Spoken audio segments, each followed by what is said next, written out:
forma, saludamos a la iglesia virtual y estamos compartiendo. Dios nos ha guiado a ir versículo por versículo por la primera carta de Pablo a Timoteo. Y hoy estaremos compartiendo entre el versículo 3 y el versículo 11. Y como estamos en época de inmunizarnos, entendemos que las vacunas han sido creadas con el fin de prevenir un brote que por contagio acabe con toda la comunidad. Y asimismo, las Sagradas Escrituras han sido dadas con el fin de que un brote no acabe con la iglesia, y ese brote es las falsas doctrinas. El título para esta mañana: es necesario inmunizarnos. La carta del apóstol Pablo a Timoteo tiene, entre otras, el propósito de librar a la iglesia de este tipo de contaminación, de amenaza, de brote que puede exterminarla: las falsas doctrinas. En 1 Timoteo capítulo 1 versículo 3 al 4 dice: como te rogué que te quedases en Éfeso cuando fui a Macedonia, para que mandases a algunos que no enseñen diferente doctrina, ni presten atención a fábulas y genealogías interminables que acarrean disputas más bien que edificación de Dios, que es por fe. Así te encargo ahora. Qué difícil para Timoteo, ¿verdad?, de el encargo que le da el apóstol Pablo a Timoteo. Él le ha dicho: Timoteo, verdadero hijo en la fe, verdadero discípulo mío, de Pablo. Y a él le es impuesta una orden con un tono de ternura, pero finalmente una orden, un mandato. Y el mandato es a que él no vaya a incurrir en falsas enseñanzas, lo cual es posible para un pastor. Timoteo es un pastor, y nosotros entendemos que durante todos los siglos los pastores podemos caer en esa situación de herejías. Las herejías son obras de la carne. Así como puede uno sentir orgullo, puede sentir uno lujuria, así también puede ser inclinado a desviarse de la sana doctrina. Entonces Pablo le ordena, le dice: tienes que tener cuidado, pero además de eso debes ordenar a la gente que no enseñe cosas diferentes. ¿Y era fácil esa tarea? No. ¿Por qué no es fácil? Porque a la iglesia, ¿qué personas van? Van personas que voluntariamente y por convicciones asisten. Estas personas también dan sus contribuciones con ese mismo sentir, que es voluntario, de lo que nace. Unos inspirados por la palabra de Dios y otros inspirados por su humanidad. Y es voluntario, igual como es voluntario servir. Qué difícil es mandar para un pastor.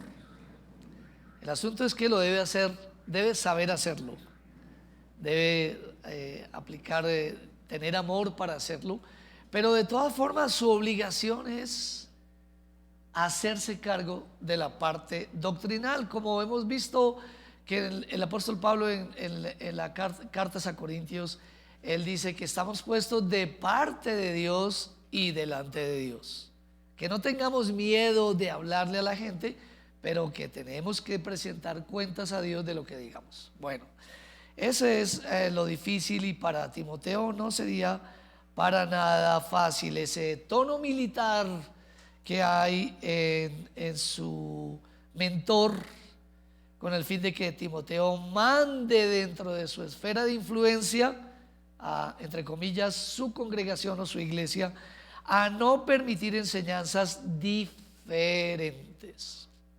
Para ello, Timoteo debía quedarse el tiempo que fuera necesario. De pronto Timoteo no pensaba haberse quedado tanto tiempo. Pablo le dice: por esta causa te dejé en Éfeso. Esta es una de las causas más importantes. Y lo más seguro es que él no quería quedarse. El Pablo le dice que quédate, pero él no se quiere quedar.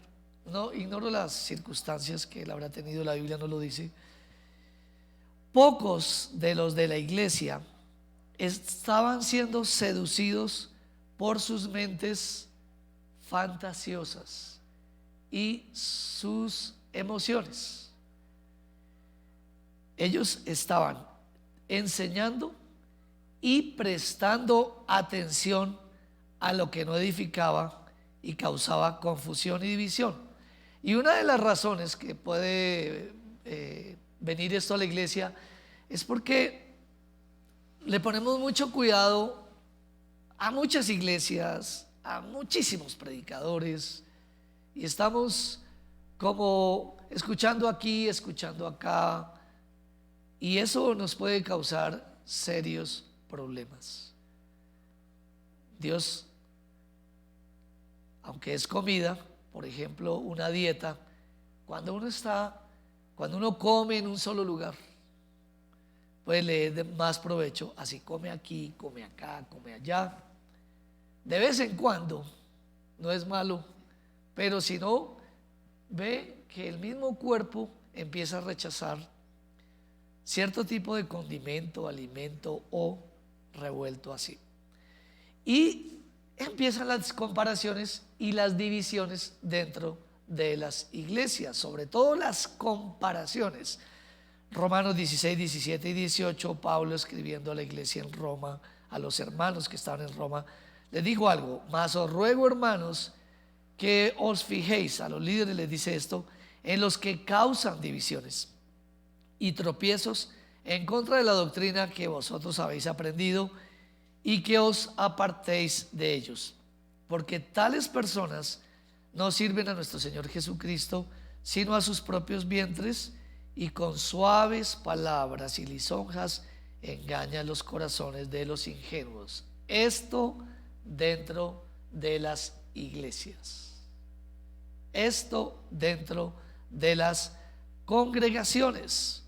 Y empieza a caracterizar a las personas que caen en dicha tentación, y son personas que son sensuales, que pueden tener muy baja autoestima o una autoestima demasiado fuera de sí, y empiezan a ceder en cuanto a las enseñanzas. Timoteo debía estar vigilando la doctrina y la conducta dentro del redil.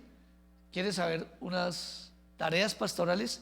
Vigilar la doctrina y la conducta dentro del redil, de tal forma que tenemos una responsabilidad alta delante de Dios. ¿Cómo debía librarse la iglesia que Timoteo pastoreaba de las falsas doctrinas? Descubriendo 3 características que exponen a la luz a los falsos maestros. La primera, su propósito. Su propósito, el propósito de los falsos maestros jamás va a ser el amor hacia Dios o el amor hacia las personas, no, sino el amor hacia sí mismo. La verdad pura y absoluta pertenece al cielo y se ha manifestado en la tierra en la persona del encarnado Dios en Cristo. Por lo mismo, la iglesia con sus pastores deberían coincidir en su meta. ¿Cuál es la meta?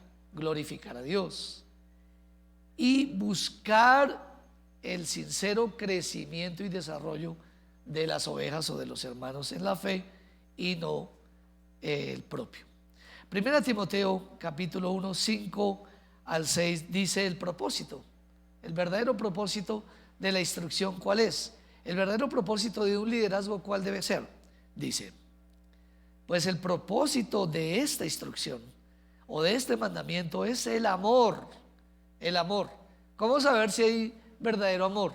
Aquí continúa diciendo: debe ser nacido de un corazón puro y de buena conciencia y de fe no fingida, corazón limpio. Debemos permanentemente estar conscientes que si no nos limpiamos no podremos ver a Dios, no podemos experimentar a Dios. Bienaventurados los de limpio corazón, porque ellos verán a Dios. Y si no le vamos a ver, porque la Biblia dice que nadie ha visto a Dios, sino percibir o recibir de su presencia, no podremos ver en nuestras congregaciones estas intervenciones divinas. Y de buena conciencia. ¿Alguna vez ha estado con mala conciencia frente a alguien, entendiendo usted que viene de parte de Dios? Pues yo creo que alguna vez me ha pasado. No es hoy, pero es terrible estar delante de alguien hablando en nombre de Dios y teniendo una mala conciencia, diciendo: yo no estoy viviendo lo que estoy predicando, yo no soy ese tipo de cristiano que dice la Biblia o que he sido mandado a enseñar. Y la fe no fingida como un resultado de las cuales cosas, desviándose algunos. ¿De qué se desviaron? De un corazón limpio, de una buena conciencia, del amor principalmente, y tuvieron una fe fingida. Se desviaron algunos y se apartaron a vana palabrería. Algunos se desviaron de la meta y, olvidando ese amor, les sucedió estas cosas. Terminaron haciendo un papel, como actuando, no eran ellos mismos. Por eso tienen la categoría de ser palabreros, charlatanes, indolentes, cotorras, que ofrecen livianamente, con facilidad. No les interesa estar hablando de un mensaje divino, actuando de forma mala. La fe de Timoteo era una fe auténtica. La fe de la mamá de Timoteo era una fe auténtica. La fe de la abuela de Timoteo era una fe auténtica. Una razón más para que nosotros tengamos una buena fe es que quizás en el momento que nuestros hijos se conviertan o algún nieto, lleven la fe de sus padres, tengan esa misma medida, esa misma búsqueda de Él en oración, ese amor por las cosas de Dios en el servicio, en congregarse, ese desprendimiento que hay hacia la casa del Señor. Según de Timoteo 1:5 dice: trayendo a la memoria, Pablo le está hablando a Timoteo, trayendo a la memoria la fe no fingida, al contrario de la fe fingida que tenían algunos. La fe no fingida, la cual habitó primero, qué importante, en tu abuela Loida y en tu madre Eunice, y estoy seguro, con lo que han testificado los de Listra y Iconio, lo que testifican todos y lo que yo he visto en ti, Timoteo, que en ti también hay una fe sincera, una fe transparente. Nuestros hijos con el tiempo se terminarán pareciendo a nosotros, en alguna área o en otra. La fe falsa es aquella que busca la justicia propia por las obras de la ley, o la que testifica que la gracia es un producto de nuestros logros. Hacia allá apuntaba directamente Timoteo en primera carta, hacia ese problema de las obras que, como les dije, pensaban que la justicia por las obras las obras de la ley de uno iban a agradar a Dios o le iban a conceder grandes respuestas de Dios. Bien, Gálatas 1:6-7, el apóstol Pablo le dijo a los Gálatas así: estoy maravillado de que tan pronto os hayáis alejado del que os llamó por la gracia de Cristo para seguir un evangelio diferente. No que haya otro, sino que hay algunos que os perturban y quieren pervertir el evangelio de Cristo. Entonces, imagínense, nosotros no solamente tenemos que cuidarnos de nuestros pecados, de las críticas, de las persecuciones de la gente que está afuera, sino que dentro de la iglesia vamos a tener quizás esa situación que el apóstol Pablo dice de tener hermanos que se van desviando de la fe. También Pablo dijo a los hijos y hermanos de Corinto que no valoraban su ministerio y vagaban en busca de pastos verdes. Les dijo lo siguiente, 2 Corintios 11:4: porque si viene alguno predicando a otro Jesús que el que os hemos predicado. La predicación es totalmente esencial desde el Nuevo Testamento y aún desde el Antiguo Testamento para sostener una fe. Predicar la palabra de Dios. Un evangelio predicando otro Jesús que el que os hemos predicado, o si recibís otro espíritu que el que habéis recibido, u otro evangelio que el que habéis aceptado, bien lo toleráis. No podemos ser incluyentes. La palabra de hoy en el mundo sea incluyente. No podemos ser tan incluyentes, y en cuestiones de fe nos negamos completamente a ser incluyentes, aún dentro de las personas que llamamos que son temerosas de Dios y tienen otra religión. Tienen cierto temor de Dios, pero no se han convertido a Dios, no les ha amanecido la luz, y en ese sentido no podemos ser incluyentes. Y el texto de hoy nos va a decir por qué, claramente por qué. Y también hemos tolerado cómo se ha desfigurado el mensaje de Jesús. Jesús el prosperador, Jesús venga Jesús y pare de sufrir, venga Jesús y usted tendrá dinero, venga Jesús y usted será sano. ¿Todos serán sanos? ¿Todos tendrán dinero? Bueno, de eso lo hemos hablado muchas veces. ¿Cómo librar la iglesia de un brote de falsa doctrina? Características que poseen los falsos maestros: su propósito no es del amor. La segunda característica lo evidencia: pretexto. Su pretexto. Estas personas tenían problemas y eran pretenciosas, orgullosas. Primera de Timoteo 1:7, la primera parte dice: queriendo ser doctores de la ley. Esa era la motivación. Ellos querían ser importantes, ellos querían brillar, pero carecían del brillo natural. Hablando natural, no el de ellos, sino del que Cristo pone en el creyente, del que Cristo pone en el servidor. Ese brillo no lo tenían y pretendían serlo, querían serlo. Hay algunos que quieren ser pastores, después hablaremos. Si alguno anhela obispado, buena obra desea, pero se requiere que.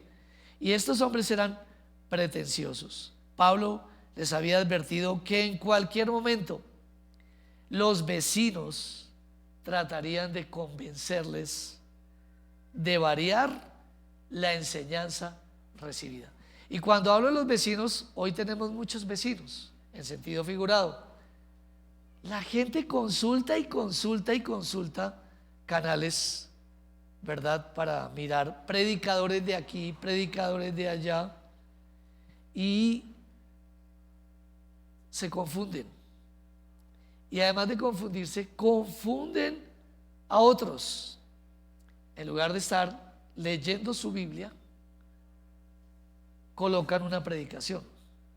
Pienso que en ese sentido lo prioritario entre semana es leer la Biblia, no poner un predicador. Usted tiene que aprender. Ahorita hablaba con unos hermanos diciéndole: hermano, discipúlate. Entonces alguno de ellos me dijo: pero es que yo no soy muy dado para leer, para estudiar. No, tienen que saber, todos tenemos que saber que nosotros tenemos una inteligencia espiritual, que lo que recibimos es espiritual, de tal manera que una persona que apenas lea puede ser más docto y mucho más idóneo en su forma de vivir y de enseñar a otro a vivir de cualquiera que tenga doctorados, que tenga. Entonces somos, Dios, ¿cómo nos ve? Como ovejas. y a todas las ovejas nos da de comer pasto. Lea su Biblia. Lo otro, involúcrese en su iglesia. Vaya a sus grupos de mentoreo a escuchar lo que el Señor le dice. ¿Qué más podríamos decir? No deje de congregarse en su iglesia. En su iglesia. Esto le va a librar de muchas situaciones que van a desdibujar la fe suya y le va a hacer perder autoridad y unción. Primero en casa. Primero en casa. O también ellos iban a empezar a desviar la doctrina. Pablo, cuando se despide de los hermanos de Mileto, les dijo lo siguiente: Hechos 20, 29 y 30. Porque yo sé, como hoy podemos decirlo, el apóstol Pablo estaba seguro y hoy el Señor nos dice que es así. Estamos seguros que van a venir dos tipos de fuerzas contrarias para hacer desviar el camino de los creyentes. Porque yo sé, dijo Pablo, que después de mi partida entrarán en medio de vosotros lobos rapaces que no perdonarán al rebaño. Y de vosotros mismos se levantarán hombres que hablen cosas perversas para arrastrar tras sí a los discípulos. Entonces, la preocupación más grande sería dentro de nosotros. Claro, hay que cuidar los que vienen de afuera. Debe haber procesos adecuados para el que quiere servir de afuera. Debe ser probada su vida, su doctrina y más cosas, su servicio. Pero dentro de nosotros se pueden levantar hermanos, discípulos que van a desviar la doctrina y van a desviar a otros. Los creyentes que se ocupan en las disciplinas espirituales pueden también caer sutilmente en el pecado en que cayeron los líderes de Éfeso. Esos algunos líderes pretendían obtener aceptación, respuesta por parte de Dios, fundamentándose en las prohibiciones voluntarias. Hablo del duro trato con su cuerpo, por ejemplo, o cosas concernientes a la ley. Eran dados al cumplimiento riguroso de la ley. Y quiero que no pierda hoy este enfoque, y es que nosotros, por naturaleza humana y por cultura, somos dados a estar esclavizados a la ley. Eran dados al cumplimiento riguroso de la ley, perdiendo el horizonte de su fe. Pablo dijo, o dio mejor una sentencia, a cualquiera que pervierta el evangelio, que lo pervierta. Dijo, y por eso no podemos ser incluyentes, porque hay una sentencia si somos tan incluyentes o somos incluyentes en cuestiones doctrinales firmes. Gálatas 1, 8 al 9 dice, mas si aún nosotros o un ángel del cielo, Pablo se involucra en el tema, os anunciare otro evangelio diferente del que os hemos anunciado, sea maldito, sea anatema. Como antes hemos dicho, también otra vez lo repito, si alguno os predica diferente evangelio del que habéis recibido, sea anatema o maldito. Debemos, hermanos, cuidarnos, los que somos líderes, porque en el momento que menos pensemos, pasaremos del interés sincero por otros a desear el reconocimiento de los demás por lo que hacemos, cualquier cosa que hagamos. Y es algo sutil. Jesús dijo en la Nueva Traducción Viviente, en Mateo 23, 5, que los fariseos y los escribas, que tanto estudiaban la escritura, cayeron en ese problema. Dice así: todo lo que hacen es para aparentar. ¿Y qué hacemos? ¿Qué podemos hacer para aparentar? Yo puedo hacer para aparentar, predicar la palabra de Dios. Para aparentar puedo venir a la iglesia. Para aparentar puedo servir en un ministerio. El apóstol Jesús dijo: en los brazos se ponen anchas cajas de oración con versículos de la escritura y usan túnicas con borlas muy largas. A ellos les ha sido enseñado que de pronto, por guardar cierto tipo de vestuario, por guardar cierto tipo de tradición, van a ser más espirituales.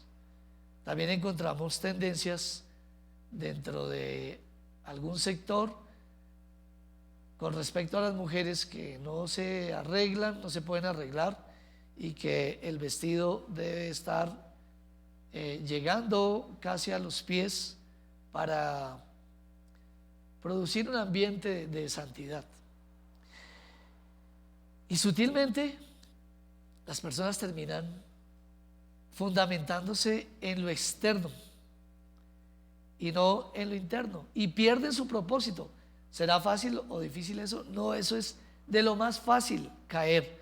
Entonces el Señor les dice: examínense si ustedes están haciendo estas cosas para aparentar. También cuando dan un recurso,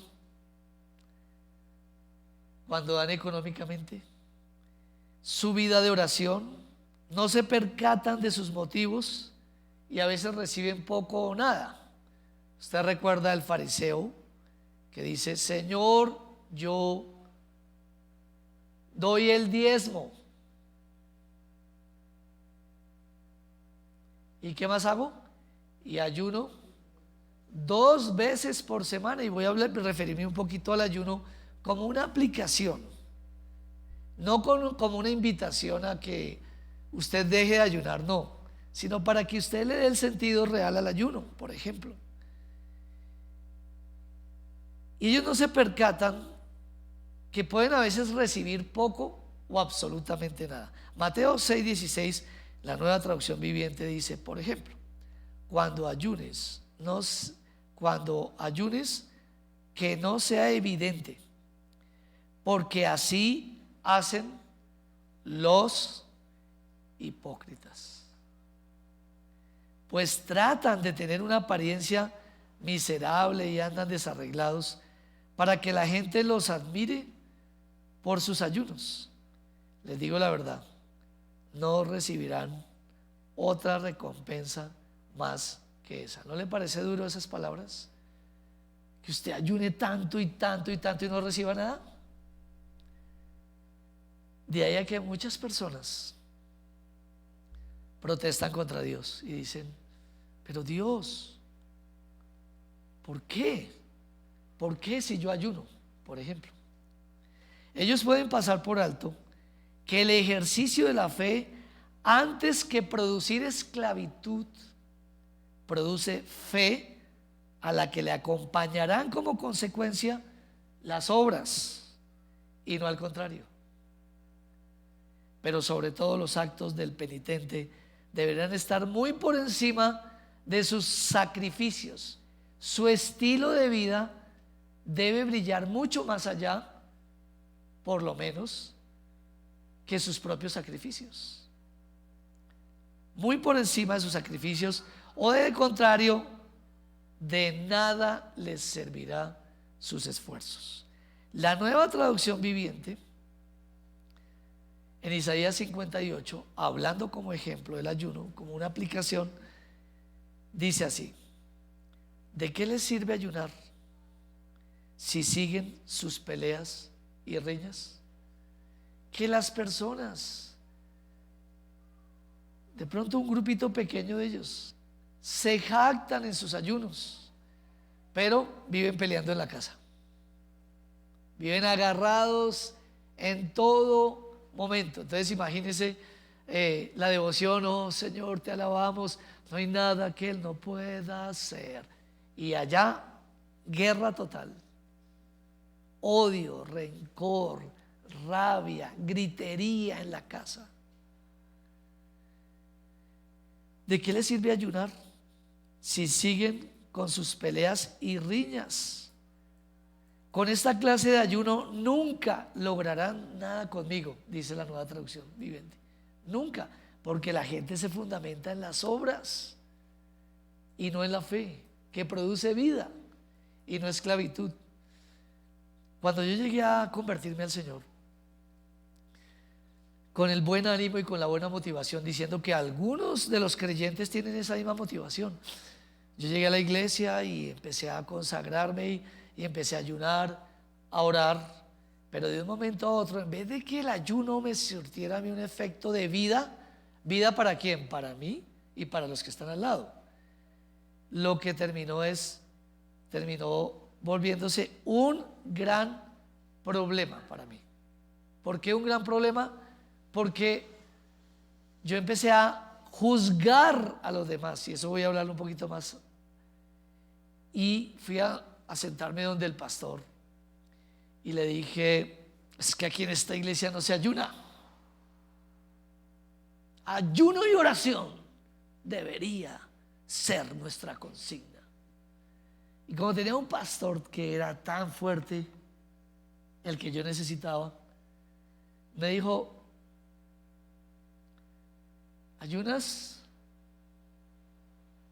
para herir con tu puño a los demás? ¿Ayunas para exhibirte?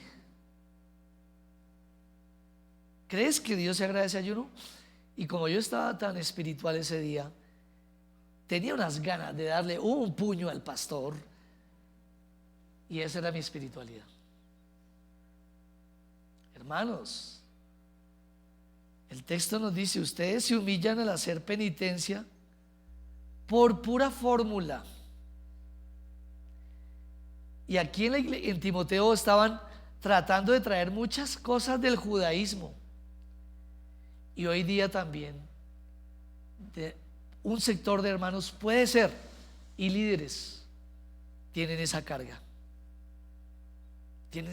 tremenda.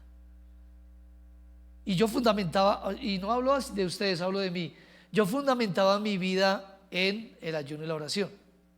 Entonces alguien me decía: oye, pastor, estamos pasando por un hambre, ayuno y oración. No, pues estoy diciéndole que tengo hambre, no, pero ayuno y oración. Tengo un dolor acá, ayuno y oración. Tengo un compromiso, tal cosa, ayuno y oración. Qué difícil, ¿verdad? Ese tipo de cosas. Inclinaban la cabeza como cañas en el viento, se visten de tela áspera y se cubren de cenizas. ¿A eso le llaman ayunar? ¿Realmente creen que eso agrada al Señor?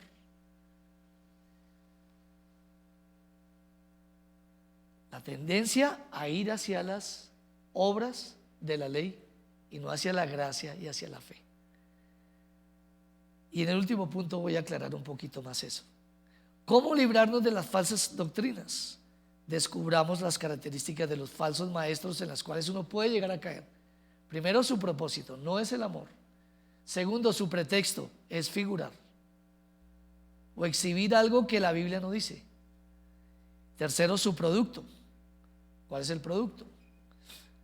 Un ministerio de gracia sano hará escapar a los elegidos de toda esclavitud, al mundo, al pecado, al temor de la muerte y a la ira venidera. ¿Y por qué puse ese texto? Porque también en cuanto al destino, las personas que se fundamentan en las obras de la ley no tienen seguridad de vida eterna. Estos hermanos no tienen seguridad en su fe, por lo que al no entenderla producen confusión y esclavitud a los que lideran. Se están proyectando un mensaje lejano de la gracia de Dios. Primera de Timoteo 1:7 diciendo que el pretexto quizás que puede, en todo lo que podemos quedar nosotros, queriendo ser doctores en la ley. Continúa: sin entender ni lo que hablan ni lo que afirman. Es posible que existan iglesias donde maestros y discípulos no entienden la gracia de Dios. Y en estos lugares concurren los recién escapados de la iglesia tradicional o la iglesia católica, habituada a la salvación por obras. Y yo le hablaba que es una tendencia humana y cultural. ¿Cuántos siglos tenemos con la tendencia en nuestras venas del catolicismo? Por eso le decía que no podemos ser tan incluyentes en cuestiones de fe. No podemos. ¿Por qué? Porque nos vamos a contradecir. Y ellos llegan del catolicismo, escapan del catolicismo, escapan de los rituales y llegan a una iglesia evangélica donde los esclavizan a los rituales, a continuar con sus esfuerzos sin que disfruten de la gracia destinada.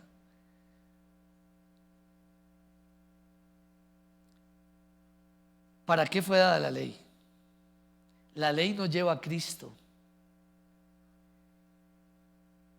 Y si no es así, entonces no se podrá beber siquiera un sorbo del agua que cae del cielo y sacia. Pablo describe la ley así, 1 Timoteo 1:8. Pero sabemos que la ley es buena si uno la usa legítimamente. Seguirá siendo buena si se usa legítimamente. Quiere decir que algunos grupos, algunos creyentes y algunos de nosotros los pastores podemos caer en el error de usar la ley de forma ilegítima y llevar al pueblo, habiendo empezado por el espíritu, como dice Gálatas, llevarlos a la carne. De ahí el judeomesianismo. Su gran fracaso puede estar en este texto. Empezaron por el espíritu, cristianos, pero terminaron en la carne. La ley vino de Dios y satisface a Dios cuando ésta se cumple. Entonces le estoy causando alguna confusión. Permíteme aclarar lo que digo. La ley vino de Dios y solamente satisface a Dios cuando se cumple. Sin embargo, nadie, sino solo Cristo, al encarnarse, la cumplió.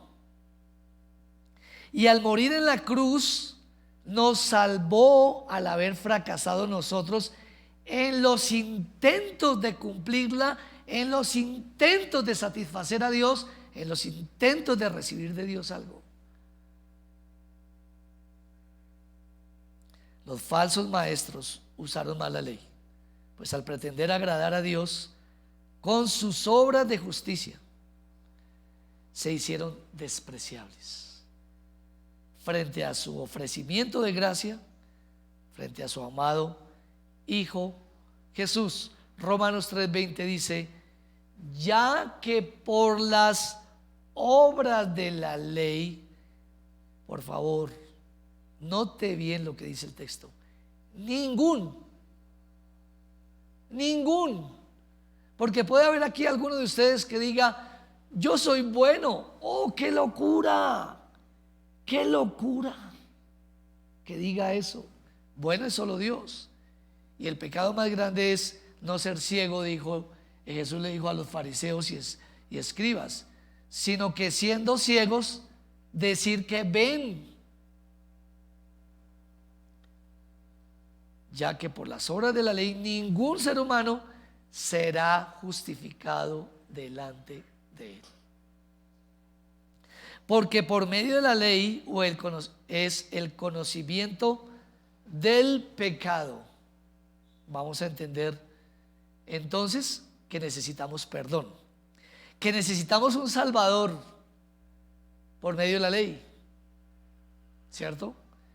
Pero también que al incumplir la ley hay una condena, un infierno. Entonces, que ni antes, ni ahora, ni nunca las obras me podrán salvar, o podrán agradar a Dios, o que yo le agrade a Dios por ellas, sino solo por la fe. El justo vivirá por la fe. El justo vivirá por la fe. El justo. El impío yacerá bajo la ley.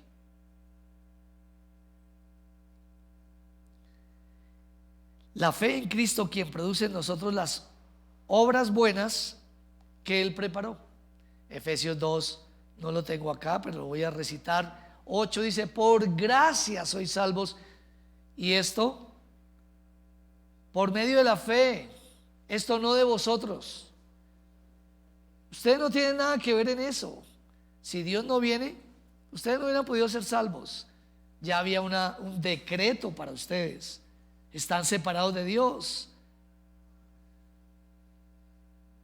No por obras, para que nadie se gloríe. Y lo traigo acá. Hay gente que se gloría diciendo que por sus buenas obras va a entrar al cielo, que del todo no era tan malo.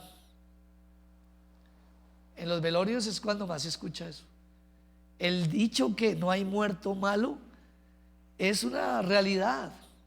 Todos guardemos los buenos recuerdos, pero esos buenos recuerdos será bueno guardarlos, pero no le van a conducir al cielo a las personas, sino su fe en Cristo. Y hay algunos creyentes que le dicen esto a Dios: Señor, pero ¿por qué si ayuno 2 veces por semana? Pero ¿por qué si yo te sirvo? Pero ¿por qué si yo te diezmo?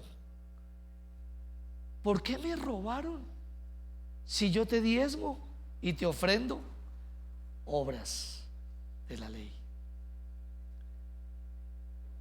Se están gloriando delante de Dios, no por obras para que nadie se gloríe. Y el verso 10 dice: porque somos hechura suya, creados en Cristo Jesús para buenas obras,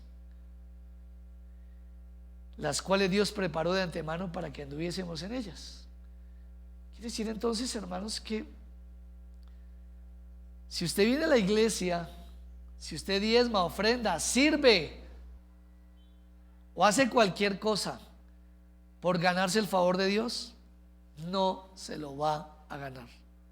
Pero si por haber recibido, es al contrario, por haber recibido el favor de Dios, es que nosotros diezmamos, ofrendamos, vamos a la iglesia, porque Dios está en nosotros y nos impulsa a hacerlo. Por eso dice que Dios ama al dador alegre, al feliz, no a la persona que no es feliz.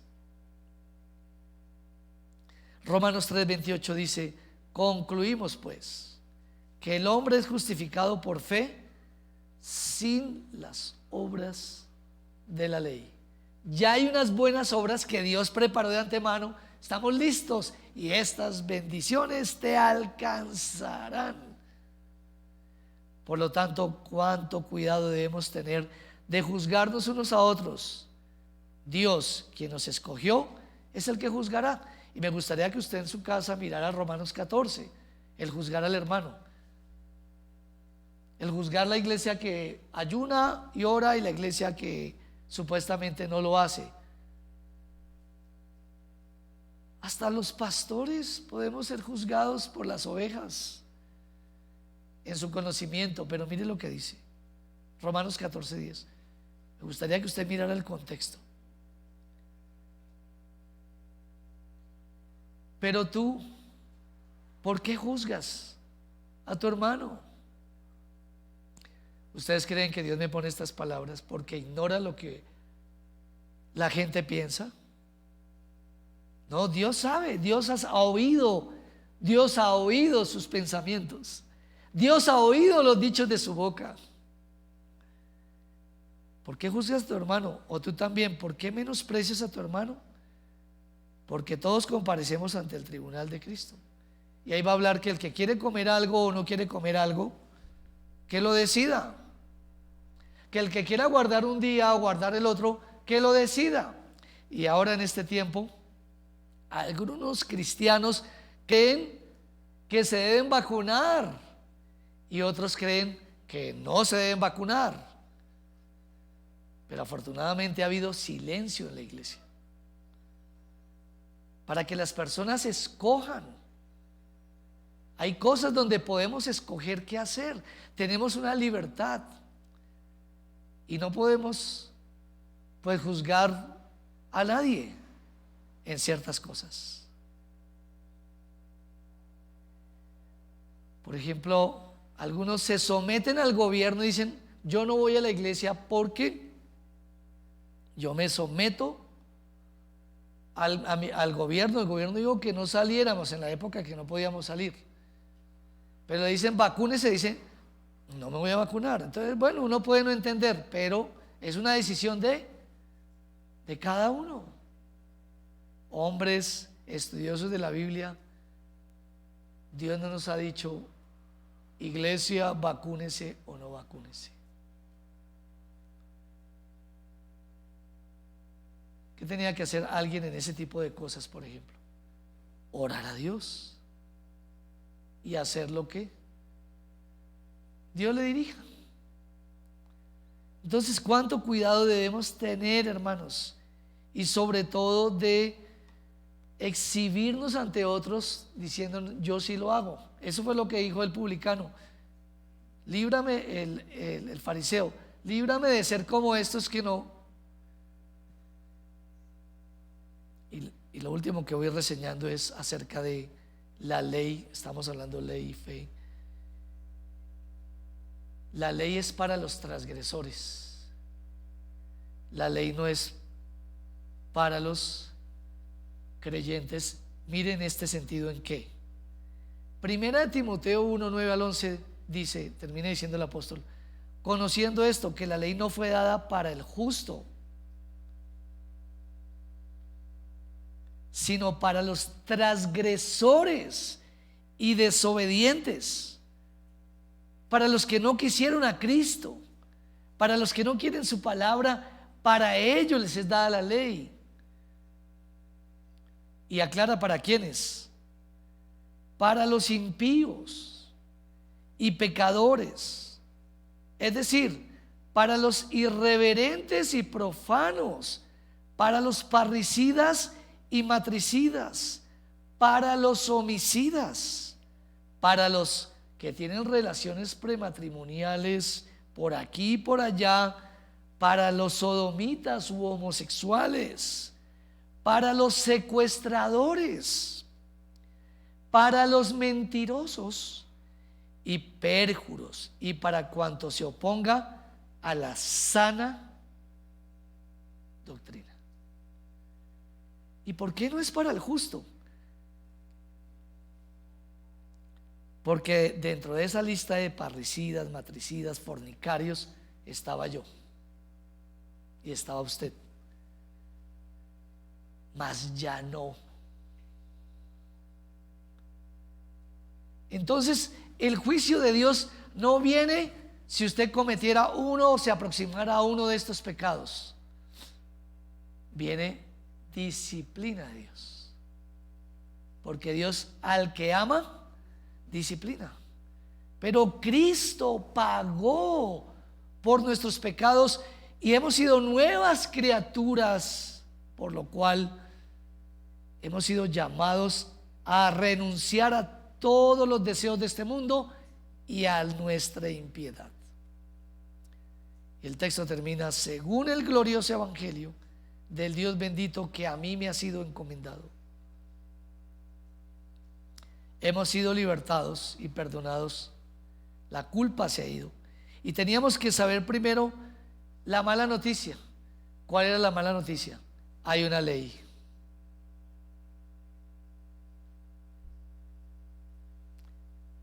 Pero ¿cuál es la buena noticia? El glorioso evangelio. Jesucristo cumplió perfectamente la ley, y los que creen en él serán salvos. Como dice Romanos 6:23, porque la paga del pecado es muerte, mas la dádiva de Dios es vida eterna en Cristo Jesús. Por lo cual entendemos por qué este evangelio es bendito por los siglos, porque refleja los atributos de Dios. ¿Cuáles? Justicia, santidad, gracia, misericordia, y los encierra el mayor de ellos, entre comillas mayor, amor, justicia, hermanos, para castigar el pecado, santidad, exigir pureza al acercarnos a Él, gracia, enviar a su Hijo a buscarnos, misericordia, permanecer con su Espíritu Santo en medio nuestro mientras vivamos en esta tierra. En resumen, su amor. Las vacunas han sido creadas con el fin de prevenir que un brote epidémico acabe con una comunidad. Asimismo la Biblia, hermanos, la palabra de Dios, evitando que caigamos nosotros, desviemos y andemos por obras y no por fe, y terminemos contaminando a muchos. La Biblia ha sido creada con ese fin, por lo cual es necesario inmunizarnos. Oremos. Señor, gracias por tu palabra en esta mañana.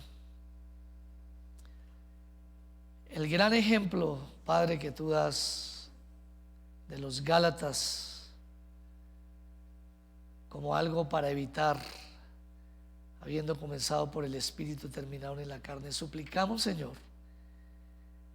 que a nosotros nos gobierne tu propósito, el amor, nacido de corazón limpio, de buena conciencia y de fe no fingida. Que nos guarde de nosotros mismos, de buscar, Señor, por medio de las obras de la ley, satisfacernos o pretender satisfacer a Dios, exhibirnos delante de otros, Señor. Queremos hoy agradecer porque la ley no ha sido dada para el justo, porque tú en la cruz del Calvario, Señor, clavaste todas nuestras maldiciones, porque maldito es aquel que es colgado, y el que no hace esas cosas, el que no hace la ley, morirá. Pero tú nos has dado vida, Señor. Agradecemos en el nombre de Jesús. Amén.